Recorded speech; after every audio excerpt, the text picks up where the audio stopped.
रुग्णवाहिका मालवाहू एसटीची समोरासमोर धडक, एक ठार. राष्ट्रीय महामार्ग क्रमांक 53 वर असलेल्या मूर्तिजापूर येथील बुलढाणा अर्बन बँकेच्या गोडाऊन जवळ रुग्णवाहिका व महाराष्ट्र राज्य परिवहन महामंडळाच्या मालवाहू ट्रकची समोरासमोर जबर धडक होऊन भीषण अपघात झाला. या अपघातात रुग्णवाहिकेचा चालक ठार तर 3 जण किरकोळ जखमी झाले.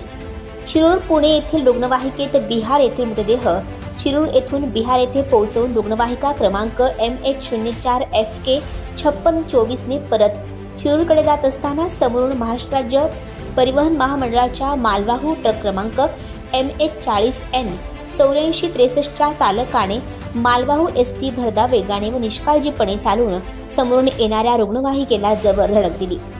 यात रुग्णवाहिकेचा चालक पियुष विकास सातकर वय वर्ष 32 राहणार शिरूर पुणे हा जागीच ठार झाला, तर रुग्णवाहिकेमधील रामदास रवींद्र धुळे वय वर्ष 23 राहणार शिरूर पुणे यासह 3 जण किरकोळ जखमी झाल्याची माहिती मिळतात शहर पोलीस स्टेशनचे पोलीस निरीक्षक भाऊराव घुगे यांनी पोलीस उपनिरीक्षक Ganesh Suryavanshi, head police constable Suresh Pande, Sanjay Wagh, Kumbhare, Anil Rathod, police constable Haridas Solanke, Namdev Ade व सुनील सगणेसह गजानन महाराज बहुउद्देशीय संस्था अध्यक्ष आमदार हरीश पिंपळे संचलित पथकाचे अमोल खंडारे, सेनापती शेवतकर, नारू अण्णा, सुनील लचुवाणे यांनी घटनास्थळी जाऊन जखमींना येथील लक्ष्मीबाई देशमुख उपजिल्हा रुग्णालयात दाखल करण्यात आले.